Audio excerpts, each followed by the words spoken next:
So ಈ ದ್ರೋಣಾಚಾರ್ಯರ ಒಂದು ವ್ಯಕ್ತಿತ್ವವನ್ನು ನೋಡಿದಾಗ ಒಬ್ಬ ಗುರು ಸ್ವಾರ್ಥಿಗಳಾಗೋದಕ್ಕೆ ಹೇಗೆ ಸಾಧ್ಯ? ಮಹಾಗುರುವಿನ ಮಗ, ಹುಟ್ಟು ವಿಚಿತ್ರ. ದ್ರೋಣರಿಗೆ ತಾಯಿ ಎನ್ನುವ ಒಂದು ಇದು ಸಿಗಲೇ ಇಲ್ಲ. ಧನುರ್ವೇದದಲ್ಲಿ ಹೊಸ ಹೊಸ ಶೋಧನೆಗಳನ್ನೆಲ್ಲ ಮಾಡಿದವರು. ಅಕ್ಕಿ ತೊಳೆದ ನೀರನ್ನ ಬಿಳಿ ಇತ್ತಲ್ಲ, ಅದನ್ನೇ ಹಾಲು ಅಂತ ಕುಡಿಸ್ತಾ ಇದ್ರು. ಅನ್ನದ ದಾರಿ ಹುಡುಕಿಕೊಳ್ಳಬೇಕಾದ ಸನ್ನಿವೇಶ ದ್ರೋಣರಿಗೆ ಬಂತು. ಹಾಗೆ ಅವ್ರು ಹುಡ್ಕೊಂಡು ಹೋಗಿದ್ದು ಪರಶುರಾಮರನ್ನ. ಕೊಡೋಕೇನು ಉಳಿಸ್ಕೊಂಡಿಲ್ಲ, ಅದನ್ನೆಲ್ಲ ಕೊಟ್ಟು ಮುಗಿಸಿದ್ದೀನಿ. ವರ್ಗ ತಾರತಮ್ಯ ಮಹಾಭಾರತದ ಕಾಲದಲ್ಲಿ ಇದ್ದೇ ಇರಲಿಲ್ಲ ಅಂತ ಹೇಳೋಕ್ಕಾಗಲ್ಲ. ಇದಕ್ಕೆ ಸಾಕ್ಷಿ ಅದು. ಸೊ ಈ ವಿದುರ ಇರ್ಬೋದು, ಭೀಷ್ಮ ಇರ್ಬೋದು, ಈ ವಂಶದ ಜೊತೆಯೇ ಗುರುತಿಸಿಕೊಂಡವರು. ಅದು ನೇರವಾಗಿ ಅಥವಾ ಪರೋಕ್ಷವಾಗಿ ಯಾವುದೇ ರೀತಿಯಲ್ಲಿ ವಂಶದ ಜೊತೆ ಗುರುತಿಸ್ಕೊಂಡವರು. ಆದರೆ ಈ ವಿಚಾರದಲ್ಲಿ ಮತ್ತೊಂದು ಮಹತ್ವದ ವ್ಯಕ್ತಿ ಅಂತ ಬರುವಂಥದ್ದು ದ್ರೋಣಾಚಾರ್ಯರು. ಸೊ ದ್ರೋಣಾಚಾರ್ಯರು ತನ್ನ ಮಗನನ್ನು ರಾಜನನ್ನಾಗಿ ಮಾಡಬೇಕು ಅಂತಲೋ ಅಥವಾ ತನ್ನ ಮಗನಿಗೆ ಏನೋ ಒಂದು ಒಳ್ಳೆಯದು ಮಾಡಬೇಕು ಅನ್ನುವಂತಹ ಒಂದು ಭರದಲ್ಲಿ ತಮ್ಮ ಶಿಷ್ಯರ ವಿರುದ್ಧವೇ ನಿಂತರು, ಸ್ವಾರ್ಥಿಗಳಾದರು. ಒಬ್ಬ ಗುರು ಸ್ವಾರ್ಥಿಗಳಾಗೋದಕ್ಕೆ ಹೇಗೆ ಸಾಧ್ಯ ಅನ್ನುವಂಥ ಒಂದಷ್ಟು ಚರ್ಚೆಗಳು ಬರ್ತವೆ. ಗುರು ಸ್ವಾರ್ಥಿ ಆದರೆ ಯಾವ ದುರಂತಕ್ಕೆ ಅದು ದಾರಿ ಆಗುತ್ತೆ ಅನ್ನುವಂಥದ್ದಕ್ಕೆ ಮಹಾಭಾರತ ಉದಾಹರಣೆ ಅಂತ ಅನ್ನುವಂಥ ಮಾತುಗಳು ನನ್ನ ಮನಸ್ಸಲ್ಲೂ ಮೂಡಿದೆ, ಕೆಲವು ವೀಕ್ಷಕರ ಮನಸ್ಸಲ್ಲೂ ಮೂಡಿದೆ. ಸೊ ಈ ದ್ರೋಣಾಚಾರ್ಯರ ಒಂದು ವ್ಯಕ್ತಿತ್ವವನ್ನು ನೋಡಿದಾಗ ಅವರು ಪಾಂಡವರಿಗೆ ಮತ್ತು ಕೌರವರಿಗೆ ಸರಿಸಮಾನರಾಗಿ ವಿದ್ಯೆಯನ್ನು ಕಲಿಸಿದವರು. ಆದರೆ ಅಂತಿಮವಾಗಿ ಅವರು ಕೌರವರ ಪರವೇ ನಿಂತರು. ಅವರ ಮನಸ್ಥಿತಿ ಈ ಬದುಕಿನಿದ್ದಕ್ಕೂ ಹೇಗೆ ಇತ್ತು ಅನ್ನುವಂಥದ್ದು. ದ್ರೋಣರದ್ದು ಬಹಳ ಭಿನ್ನವಾದ ಒಂದು ವ್ಯಕ್ತಿತ್ವ ಆಗಿ ಕಾಣಿಸುತ್ತೆ. ಅಂದರೆ ಒಬ್ಬ ಮಹಾಗುರುವಿನ ಮಗ, ಭರದ್ವಾಜರ ಮಗ, ಮಹಾಗುರುವಿನ ಮಗ, ಹುಟ್ಟು ವಿಚಿತ್ರ. ಹುಟ್ಟಿನಲ್ಲೂ ಇದಾಗಿ ಹುಟ್ಟು ಬಂದವರು. ತಾಯಿಯನ್ನೋಳು ಸಿಗಲೇ ಇಲ್ಲ ಬದುಕಿನಲ್ಲಿ.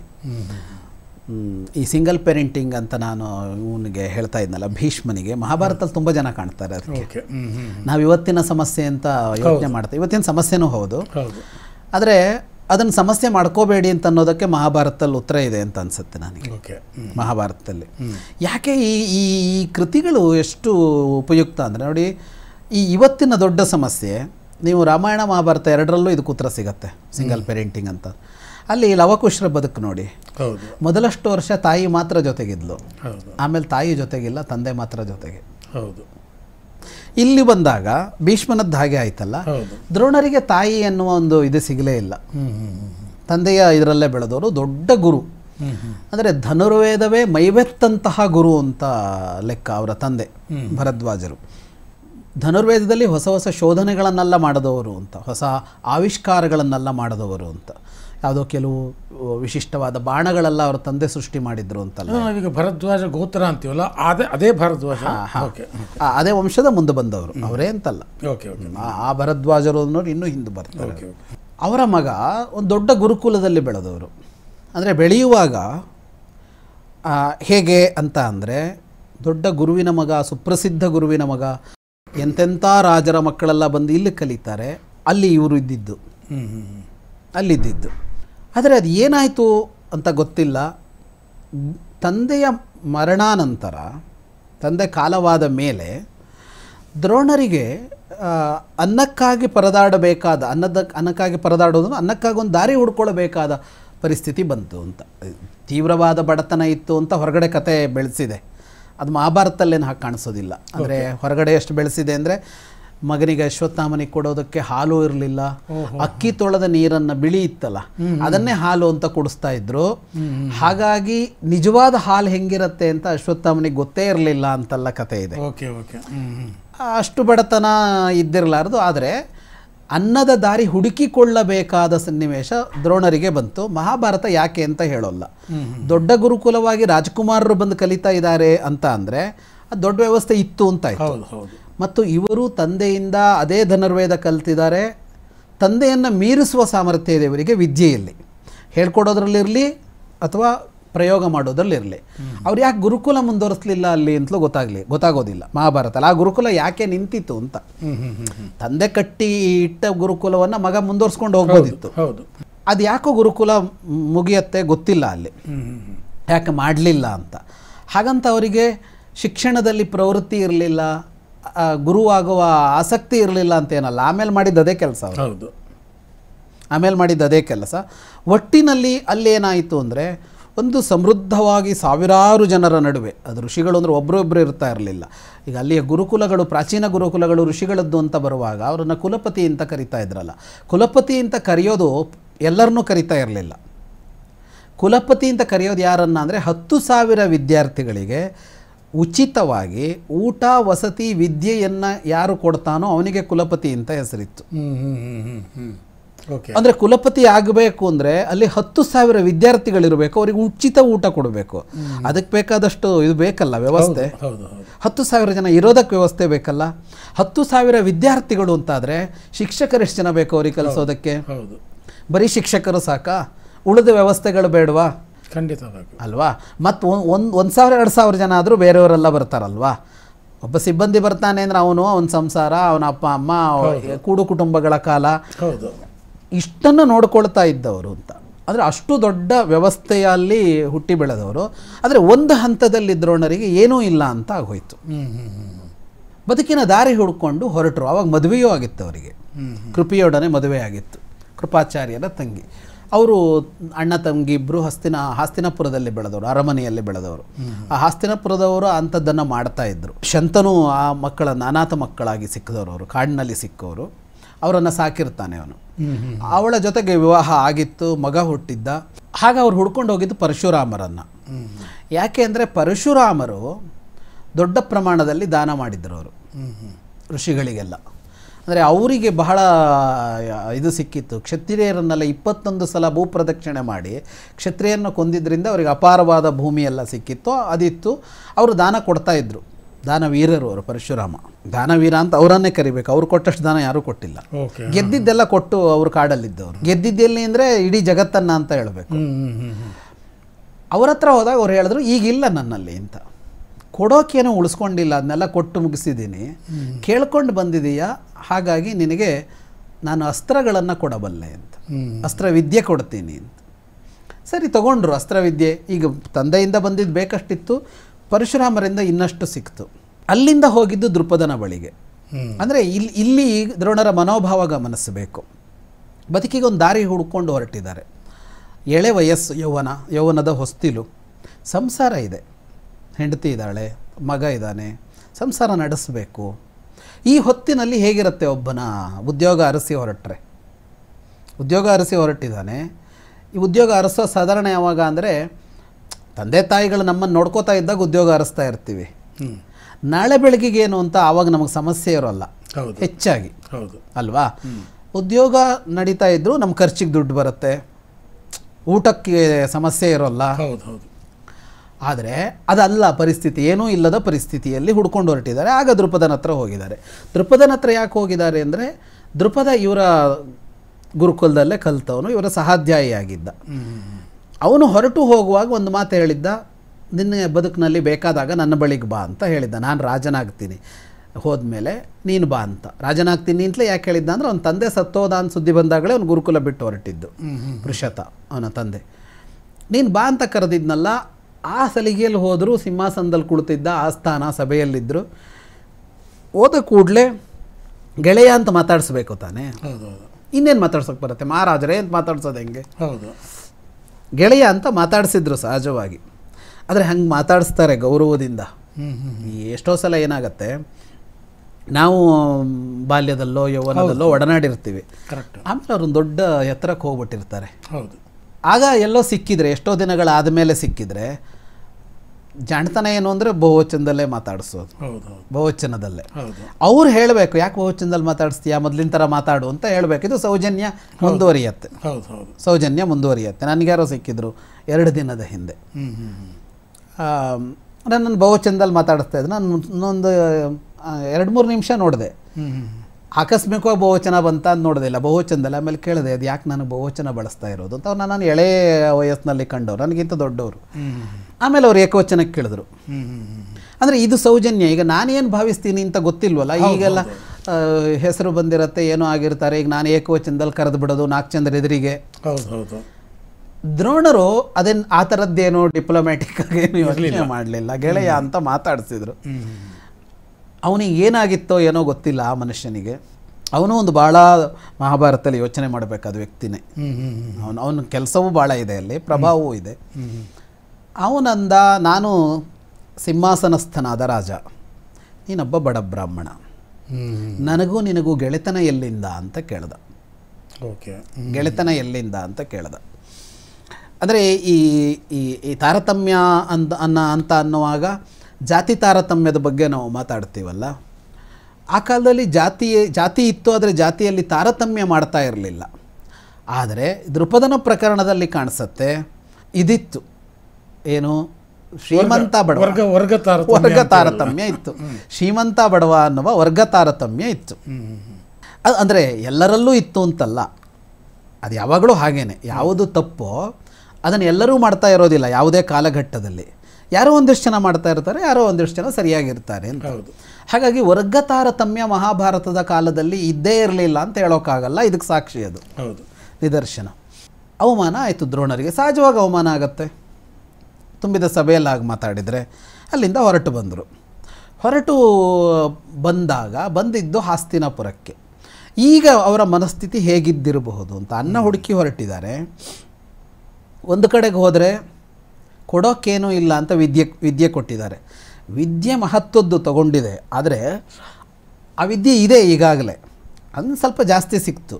ಆದರೆ ಸಮಸ್ಯೆ ಪರಿಹಾರ ಆಗಲಿಲ್ಲ. ಅದರಿಂದ ಹೊಟ್ಟೆಪಾಡಿನ ಸಮಸ್ಯೆ ಪರಿಹಾರ ಆಗಲಿಲ್ಲ. ಎರಡನೇ ಜಾಗಕ್ಕೆ ಹೋದರೆ ಇಲ್ಲಿ ಅವಮಾನ ಆಯಿತು. ಮೊದಲನೇದ್ರಲ್ಲಿ ಅವಮಾನ ಏನೂ ಅಲ್ಲ, ಎರಡನೇದ್ರಲ್ಲಿ ಅವಮಾನ ಆಯಿತು. ಮನುಷ್ಯನಿಗೆ ಕಷ್ಟ ಇರೋದು ಇಲ್ಲಿ. ನಮಗೆ ಅವಮಾನ ಸಹಿಸೋದಕ್ಕಾಗೋದಿಲ್ಲ. ಈ ಅವಮಾನ ಸಹಿಸೋಕ್ಕಾಗದೇ ಇರೋದು ಯಾರೋ ದೊಡ್ಡ ಪೋಸ್ಟ್ನಲ್ಲಿದ್ದವರು ಅಂತ ಅಲ್ಲ. ಸಾಧಾರಣ ಹಂಗೆ ಅಂದ್ಕೊಳ್ತಾರೆ. ಹೌದು, ದೊಡ್ಡವರಿಗೆಲ್ಲ ಅವಮಾನ ಅಂತ. ಎಲ್ಲ ಮನುಷ್ಯನಿಗೂ ಅವನಿಗೆ ಅವನದ್ದಾದ ಒಂದು ಗೌರವ ಅಂತ ಇರುತ್ತೆ. ಅವನಿಗೆ ಹೇಗೋ ವರ್ತಿಸಿದರೆ ಎದುರಿನ ವ್ಯಕ್ತಿ ಅವನ ಅವಮಾನ ಅಂತ ಅನಿಸುತ್ತೆ. ಅವನು ಯಾವ ವೃತ್ತಿಯನ್ನು ಬೇಕಿದ್ರೂ ಮಾಡ್ಕೊಳ್ತಾ ಇರಲಿ, ಅವನು ಹರಿದ ಬಟ್ಟೆನೇ ಹಾಕ್ಕೊಳ್ತಾ ಇರಲಿ, ವರ್ಗದಲ್ಲಿ ಅವನು ಎಷ್ಟೇ ಕೆಳಗಿರಲಿ, ಅವಮಾನ ಅನ್ನೋದು ಎಲ್ಲರಿಗೂ ಆಗತ್ತೆ. ಅದನ್ನು ಅವಮಾನವನ್ನು ಅವನಿಗೆ ವ್ಯಕ್ತಪಡಿಸೋದಕ್ಕೆ ಅವನಿಗೆ ಸಾಧ್ಯ ಆಗದೇ ಇರ್ಬೋದು. ಅವನ ಅನಿವಾರ್ಯತೆಯಿಂದ ಅವಮಾನವನ್ನು ಅವನು ಒಪ್ಕೊಂಡು ಮುಂದೆ ಹೋಗ್ತಾ ಇರ್ಬೋದು. ಆದರೆ ಎಲ್ಲರಿಗೂ ಅವಮಾನ ಆಗುತ್ತೆ. ಹಾಗಾಗಿ ಯಾವ ಜೀವಿಯನ್ನೂ ಅವಮಾನಿಸಬಾರದು ಅನ್ನೋದೇ ಮೌಲ್ಯ. ಯಾವ ಕಾಲದಲ್ಲೂ ಯಾವ ಜೀವಿಯನ್ನು ಅವಮಾನಿಸಬಾರದು. ಈ ಅವಮಾನ ಆದಾಗ ಮಾಡೋದು ತಪ್ಪು ಅನ್ನೋದು ಒಂದು, ಅದು ಆಚೆ ಕಡೆ ವಿಷಯ. ನಮಗೆ ಅವಮಾನ ಆದಾಗ ನಾವೇನು ಮಾಡಬೇಕು ಅನ್ನೋದು ಮನೋಭಾವದ ವಿಷಯ. ನಮ್ಮ ಮುಖ್ಯ ನಾವು ಚರ್ಚಿಸ್ತಾ ಇರೋದು ಮನಸ್ಥಿತಿ, ಮನೋಭಾವ ಅಲ್ಲ. ಅವಮಾನವನ್ನು ಹೇಗೆ ಸ್ವೀಕಾರ ಮಾಡ್ತೀವಿ ನಾವು ಅನ್ನೋದ್ರ ಮೇಲೆ ನಮ್ಮ ಮುಂದಿನ ಬದುಕು ನಿಂತಿದೆ. ಅವಮಾನವನ್ನು ಮೆಟ್ಟಿಲಾಗಿಸಿಕೋ ಅಂತ ಒಂದು ದೊಡ್ಡ ಸಂದೇಶವನ್ನು ಎಲ್ಲರೂ ಕೊಡ್ತಾರೆ. ಇವತ್ತು ನಾವು ವ್ಯಕ್ತಿತ್ವ ವಿಕಸನದ ಮಾತುಗಳನ್ನೆಲ್ಲ ಆಡುವಾಗ ಎಷ್ಟು ಅವಮಾನಗಳನ್ನು ಎದುರಿಸಿ ಇವರು ಎಷ್ಟು ಮೇಲೆ ಬಂದರು ಅಂತ ಹೇಳ್ತೀವಿ. ಈ ಎಷ್ಟು ಅವಮಾನಗಳನ್ನು ಎದುರಿಸಿ ಎಷ್ಟು ಮೇಲೆ ಬಂದರು ಅಂತ ಹೇಳುವಾಗ ಆ ಅವಮಾನವನ್ನು ಅವರು ಸಾಧನ ಸಾಮಗ್ರಿಯಾಗಿ ಬಳಸಿದ್ದಾರೆ. ಸಾಧನ ಸಾಮಗ್ರಿಯಾಗಿ ಯಾವುದಕ್ಕೆ ಬಳಸಿದ್ದಾರೆ ಅಂದರೆ ನಾನು ಮೇಲೇರಬೇಕು ಅನ್ನೋದಕ್ಕೆ ಬಳಸಿದ್ದಾರೆ. ಅವಮಾನಿಸಿದವನನ್ನು ಬಡಿದು ಹಾಕಬೇಕು ಅನ್ನೋದಕ್ಕಲ್ಲ. ನನಗಿವನು ಅವಮಾನ ಮಾಡಿದ್ದಾನೆ, ಇವನಿಗೆ ಒಂದು ದಿವಸ ಪಾಠ ಕಲಿಸ್ತೀನಿ ಅಂತ ಅವಮಾನವನ್ನು ಸ್ವೀಕಾರ ಮಾಡೋದು ಒಂದು.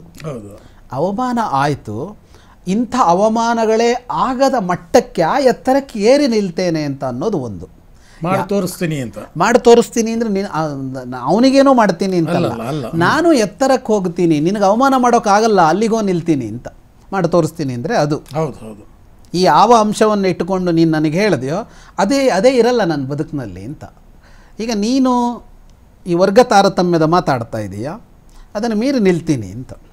ಈ ದ್ರೋಣರು ಸ್ವೀಕಾರ ಮಾಡಿದ್ದು ಇದನ್ನೇ. ವಾಸ್ತವವಾಗಿ ದ್ರೋಣರು ಸ್ವೀಕಾರ ಮಾಡಿದ್ದು ಇದನ್ನೇ. ಯಾವುದನ್ನು ನಿನಗೇನೋ ಮಾಡಿ ತೊಂದರೆ ಕೊಡ್ತೀನಿ ಅಂತಲ್ಲ, ನಿನ್ನನ್ನು ಬಗ್ಗು ಬಡಿತೀನಿ ಅಂತ ಹೋಗಲಿಲ್ಲ. ನಿನ್ನ ವಿಷಯ. ಅಸಮಾನತೆ ಎಲ್ಲಿ ನಿನಗೆ ಕಾಣಿಸಿದ್ದು? ನೀನು ರಾಜ, ನಾನೇನೂ ಅಲ್ಲ ಅಂತಲ್ವಾ. ನಿನ್ನ ಪ್ರಕಾರ ಸಮಾನತೆ ಅಂದರೆ ಏನು? ಇಲ್ಲೀಗ ನಿನ್ನ ಜೊತೆಗೆ ಸಮಾನರು ಯಾರು ಅಂದರೆ ಇನ್ನೊಬ್ಬ ರಾಜ. ದ್ರೋಣರು ಅಲ್ಲಿಂದ ಹೊರಟಾಗ ಯೋಚನೆ ಮಾಡಿದ್ದು ಅದನ್ನೇ. ಅವರ ಅವಮಾನವನ್ನು ಹಾಗೆಯೇ ಸ್ವೀಕಾರ ಮಾಡಿದ್ರು.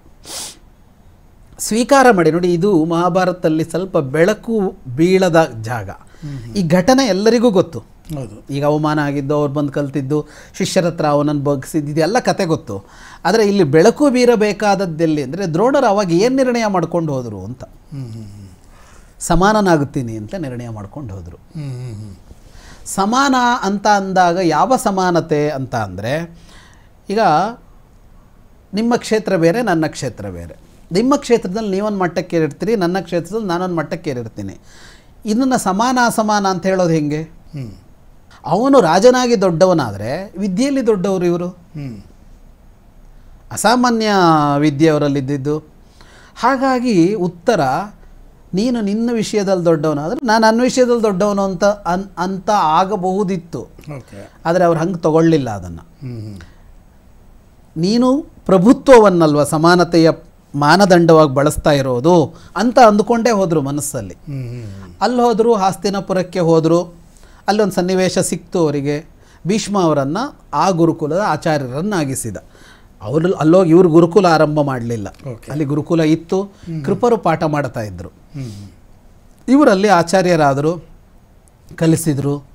ಇವರ ಹೆಸರು ಎಲ್ಲ ಕಡೆಗೆ ಹೋಯಿತು. ತಂದೆಯ ಹೆಸರು ಮೊದಲೇ ಇತ್ತು, ಇವರ ಹೆಸರು ಹೋಯಿತು. ಎಲ್ಲ ಮಕ್ಕಳು ಬಂದರು ಅಲ್ಲಿ ಕಲಿಯೋಕ್ಕೆ, ಎಲ್ಲ ಮಕ್ಕಳು ಬಂದರು. ಅಂದರೆ ಎಲ್ಲೆಲ್ಲಿ ಆ ರಾಜಕುಮಾರರಿದ್ದಾರೋ ಎಲ್ಲರೂ ಬಂದು ಕಲಿತರು.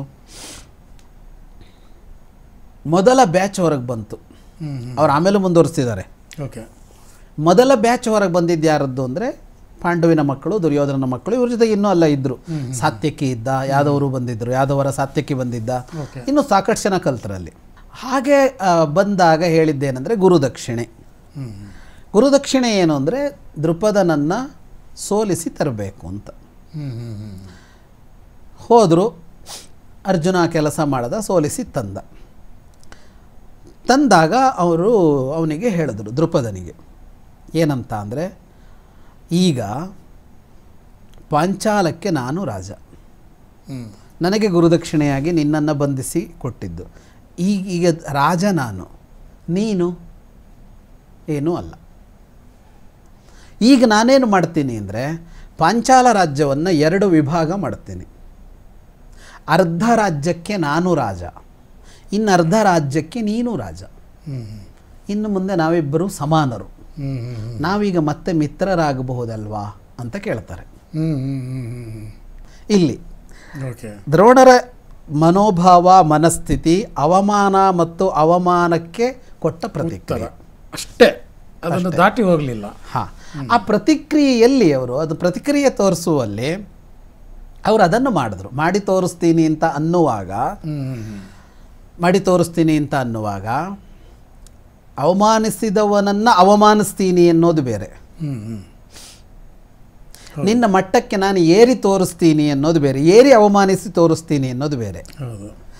ಇದೆರಡೂ ಅಲ್ಲದ ಮೂರನೆಯದ್ದೊಂದಿದೆ. ನಿನ್ನ ಸುದ್ದಿಗೆ ನಾನು ಬರಲ್ಲ, ನಾನು ಎತ್ತರಕ್ಕೆ ಏರಿ ಬಿಡ್ತೀನಿ ಅಂತ.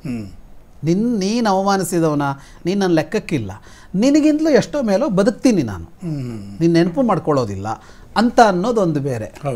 ಅದಾಗಬೇಕಾಗಿರೋದು. ಅವಮಾನಿಸಿದವನ್ನ ಮರೆತು ಬಿಡೋಣ, ಅವಮಾನ ನೆನಪಿಟ್ಕೊಳ್ಳೋಣ. ಅವಮಾನವನ್ನು ಮೆಟ್ಟಿಲಾಗಿಸಿಕೊಂಡು ಮೇಲೇರೋಣ, ಅಷ್ಟೇ, ಮುಗೀತು, ಸಾಕು. ಮತ್ತು ಅವಮಾನಿಸಿದವನು ಎದುರಿಗೆ ಒಂದು ಪ್ರದರ್ಶನ ಬೇಡ, ಬೇಕಾಗಿಲ್ಲ. ನಾನು ಏರದೆ ನೋಡು ಅಂತ ಹೇಳ್ಬೇಕಾಗಿಲ್ಲ, ಅವನಿಗೆ ಕಾಣಿಸುತ್ತೆ, ಗೊತ್ತಾಗತ್ತೆ ಅವನಿಗೆ, ಅವನಿಗೆ ಏನಾಗಬೇಕು ಅದಾಗತ್ತೆ, ನೀನು ಎದುರಿಗೋಗಿ ನಿಲ್ಲದೇ ಇದ್ರು ಅಂತ. ದ್ರೋಣರು ಅದನ್ನು ಮಾಡಲಿಲ್ಲ, ಅದು ಮುಂದೆ ಬೇರೆ ತಿರುವು ತಗೊಳ್ತು. ಅವನು ಪ್ರತೀಕಾರಕ್ಕೆ ಹೊರಟ. ಈಗ ದ್ರೋಣರನ್ನು ಸೋಲಿಸಬೇಕು, ತನ್ನ ಹತ್ರ ಅಂತೂ ಆಗಲ್ಲ. ದ್ರೋಣರನ್ನು ಸೋಲಿಸುವಂಥ ಮಗ ಬೇಕು ಅಂತ ಹೊರಟವನು. ಸೋಲಿಸುವಂಥ ಮಗ ಬೇಕು ಅಂತ ಹೊರಟವನು ಸಾಯಿಸುವಂಥ ಮಗ ಅಂತಲೇ ತಗೊಂಡ. ಬರೀ ಸೋಲಿಸೋದು ಯಾಕೆ? ಸಾಯಿಸುವಂಥ ಮಗ ಅಂತ ಅದಕ್ಕೆಲ್ಲ ಯಾಗ ಮಾಡಿ ದೃಷ್ಟದ್ಯುಮ್ನ ಹುಟ್ಟಿ ಅಂತ ಕತೆ ಮುಂದುವರಿತದೆ, ಎಲ್ಲಿಗೋ ಸಾಗುತ್ತು. ಒಂದು ದ್ರೋಣರ ಮನೋಭಾವ ಅಂತ ತೆಗೆದುಕೊಂಡಾಗ ಇದು, ಮುಂದೆ ದ್ರೋಣರು ಅಂತ ತೆಗೆದುಕೊಂಡಾಗ ಈಗ ಆಕಸ್ಮಿಕವಾಗಿ ಹಸ್ತಿನಾಪುರಕ್ಕೆ ಬಂದರು. ಇವರಿಗೆ ಗುರು ಆಗೋಕೆ ಅವರು ಹೊರಟಿದ್ದಕ್ಕೆ ದೃಪದ ಕಾರಣ.